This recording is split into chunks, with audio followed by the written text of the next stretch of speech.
Good morning. It is a Wednesday morning here. I'm getting all the buttons going, getting all the buttons happening. Got to go live same time. Here we go. Going live.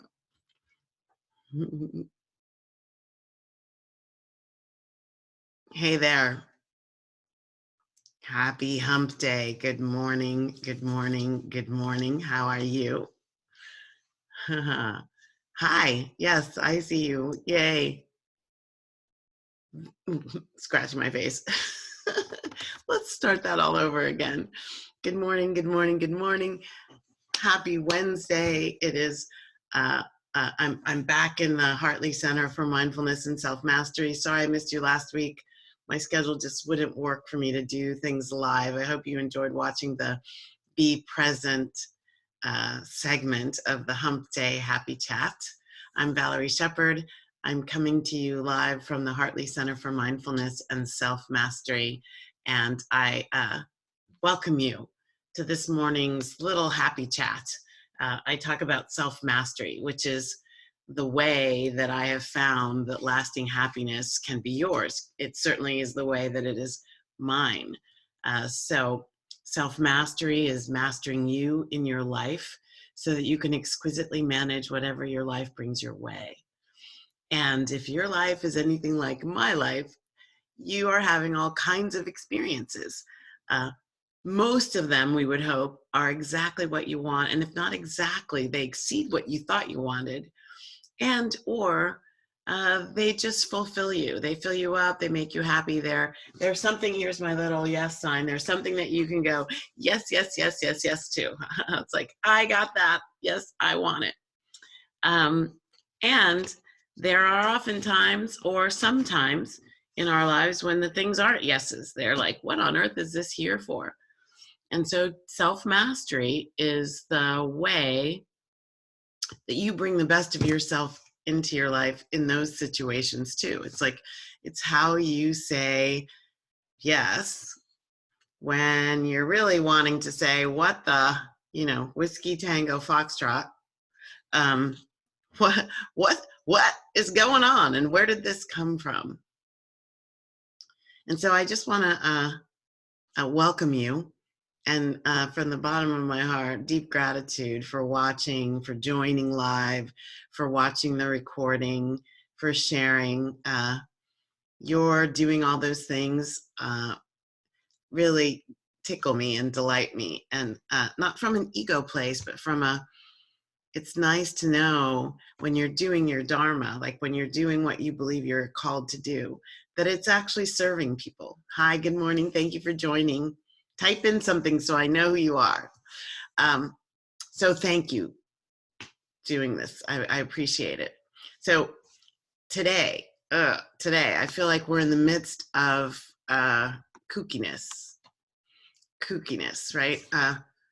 Some people use the word chaos, and it can feel a lot like chaos. I mean, I can feel at any given moment like, what on earth is happening? And with all the stuff going on with the coronavirus and schools doing remote learning and events and concerts and things being canceled, and I've even seen that shows that are usually taping before a live audience are taping without the audience. And we won't even get into the political side of it, because that's just more of the chaotic, who said what to whom, when, and why. And that's a whole different thing that I bless and allow myself to receive in the highest vibrations as possible. But when we talk about managing the fear, managing the dynamic of the virus, so this Hump Day Happy Chat is like, how do I stay healthy when around me there is disease? How do I stay healthy when around me there is disease? And if you break that word down into two words, its component parts, dis-ease, like I'm uncomfortable in a situation.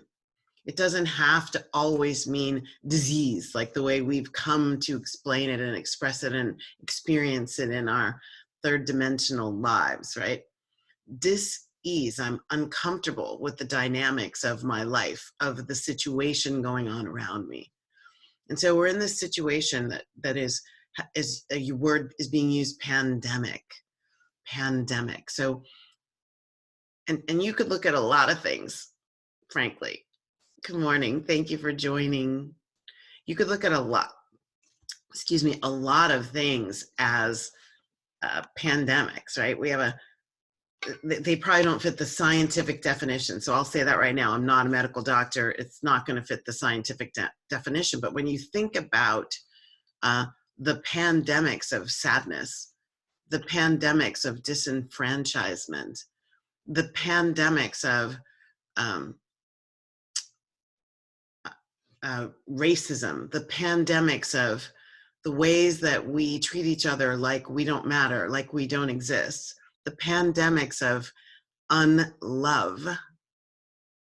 There are other equally as scary and dynamic pandemics that need our attention. When we think about the current one, COVID-19, AKA the coronavirus, when we think about that, how do I stay healthy when all of this is going on? Like if you're a person who doesn't have the luxury of saying, I'm going to work from home, and all of us don't, right? When we go to the gas station, somebody's there.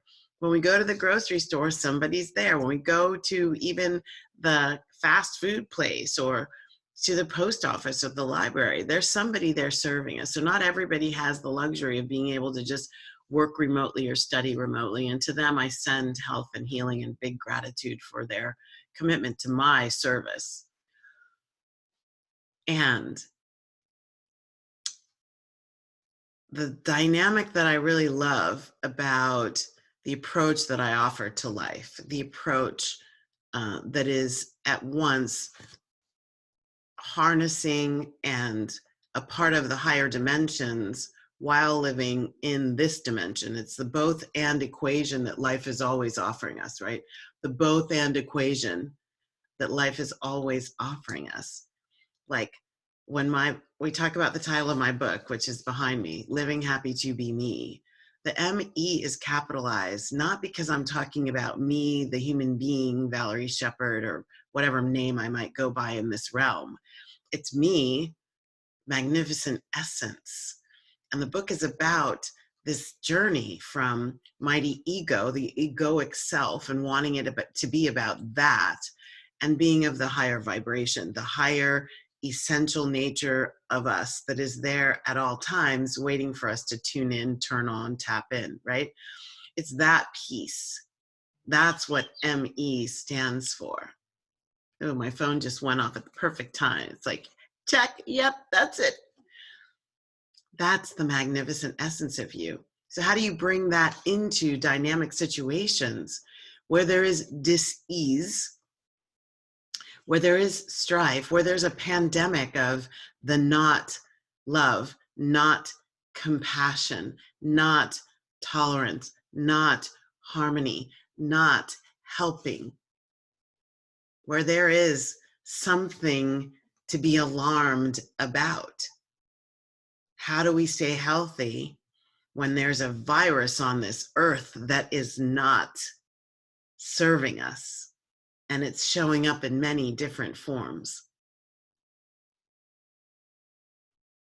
So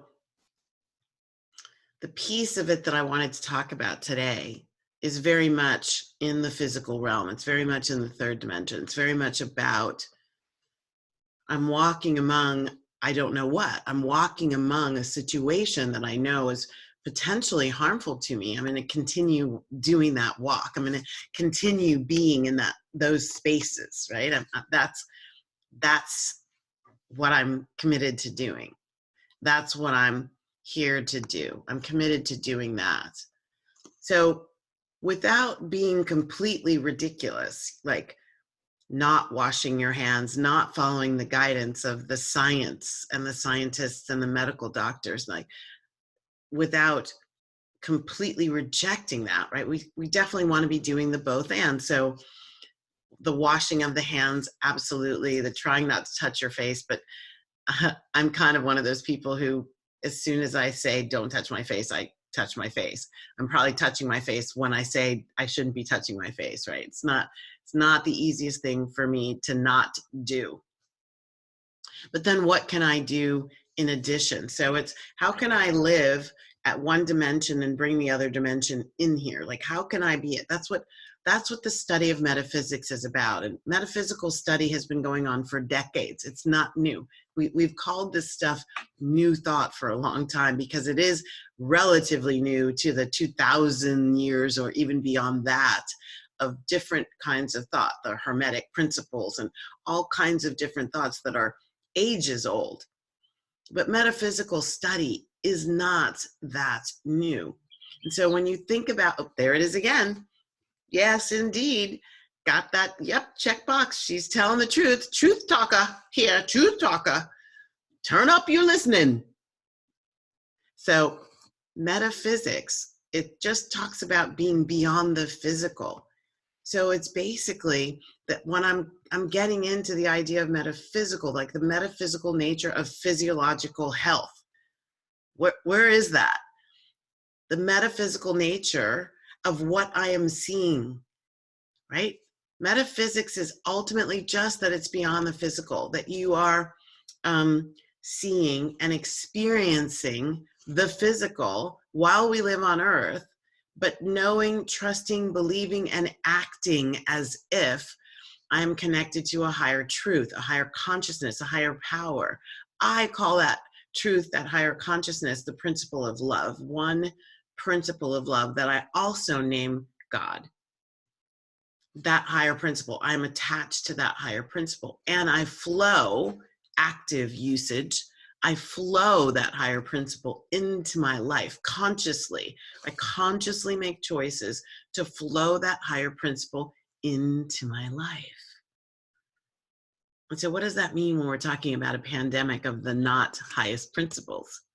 Illness is not a high principle. So the both and is, I do all the scientifically astute things, and I remember the connection to the higher principle, and I call that in. I call that in.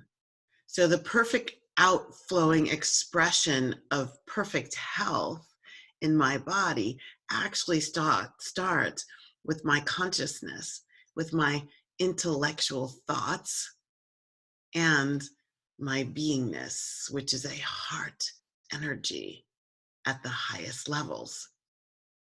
My beingness. So, how do you put this into practice? Notice how much time and energy you are giving to the ideas of sickness. Notice how much fear you might be flowing in a moment about whether I go this place or whether I go that place. Notice last week, I was on a plane. I was going to another country. I was in another city. I was in a conference room with other people.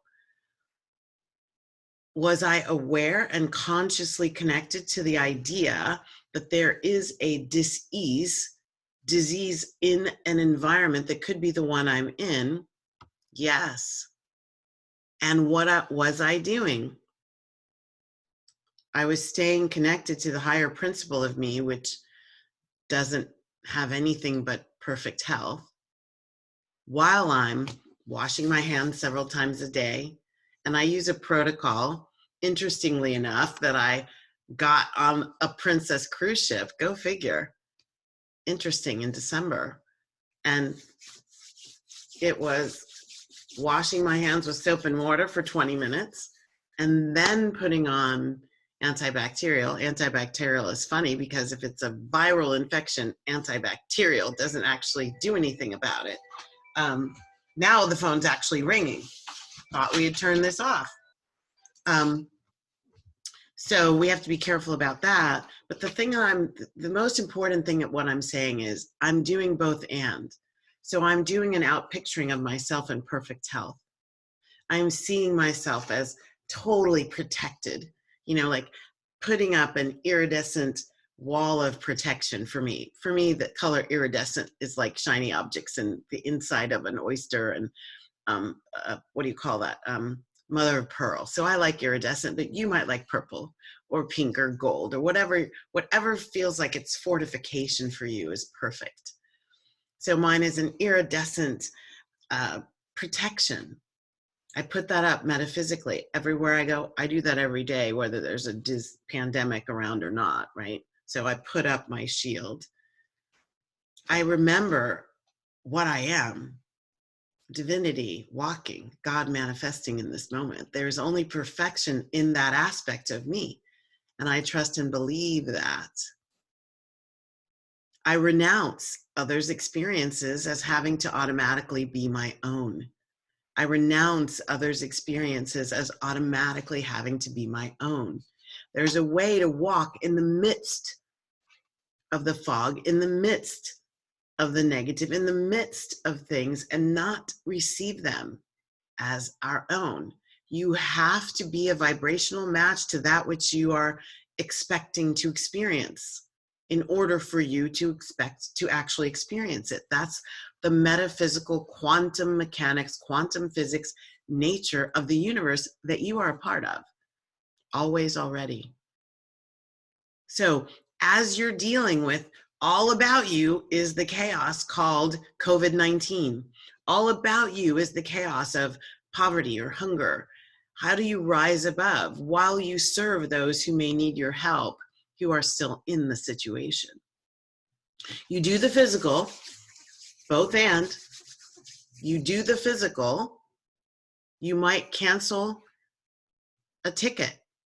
If that's what you feel called to do, then do it, even if the concert still happens. The however much you paid for it isn't worth what could happen if you're not completely protected. So you do the stuff in the physical level and also go to the higher vibrations. Also see yourself as the divine being that you are. In that divinity, there is only perfection. Illness can't persist in that environment. So you are about creating that environment on the inside. If you, like me, are a big fan of the Lord of the Rings movies, when I think about this fortification against the outer influence that I'm saying, not here, not now, never. I remember that I can't remember which one it is, but Gandalf is on a bridge and this creature's coming at him and he slams his staff and says, "You shall not pass." And it's like, it's that energy. You shall not enter here. Like, it's that energy, not of resistance, but of the strength of the inner realm coming out. There's a fine nuance there. The strength. In the resistance, your energy is on that thing, trying to keep it away. In the renouncement and the "you shall not pass," the inner divinity of you is rising up. It's just being turned on. So renounce the experience that may be all around you that doesn't have to be yours. Fortify yourself by reminding yourself of who you are. You can do that through meditation. There's some in my book and there are plenty online. I use Insight Timer for third eye and all kinds of healing meditations on Insight Timer. And I might put in the chat box or put down here the theta healing and theta cure meditations that I use on Insight Timer, but you can look those up. But I use those. I go to sleep with them on, fortify myself. So I do work on both levels: meditation, prayer, visualization, and I do affirmation. So I'm going to give you one right now. I give thanks that my body, mind, spirit are flowing with the radiant, ever-renewing expression of perfect healthiness. I give thanks that my body, mind, spirit are flowing with the radiant, ever-renewing expression of perfect healthiness.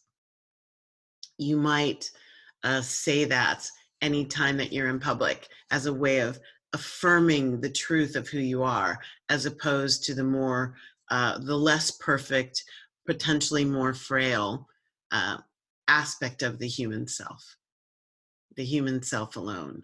Remember who you are. Step number 1 in the 4-step living happy to be me process is awake into the truth of who you are. Wake up. And the truth of who you are is perfection walking, an integrated spiritual human person.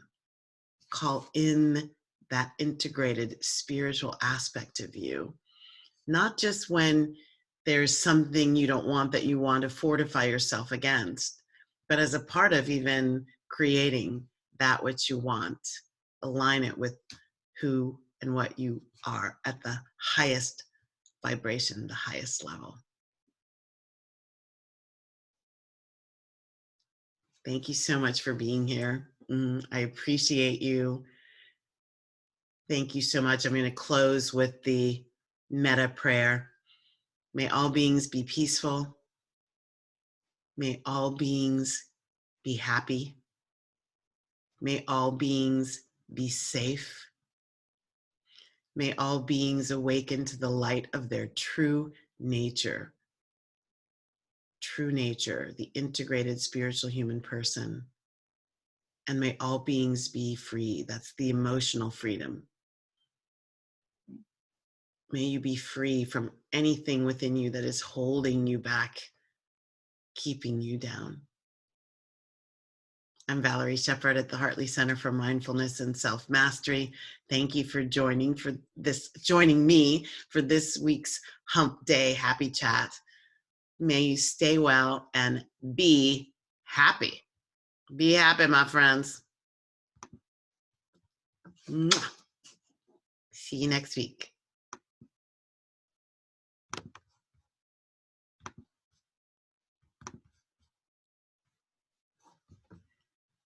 Getting all the buttons, always getting the buttons, button.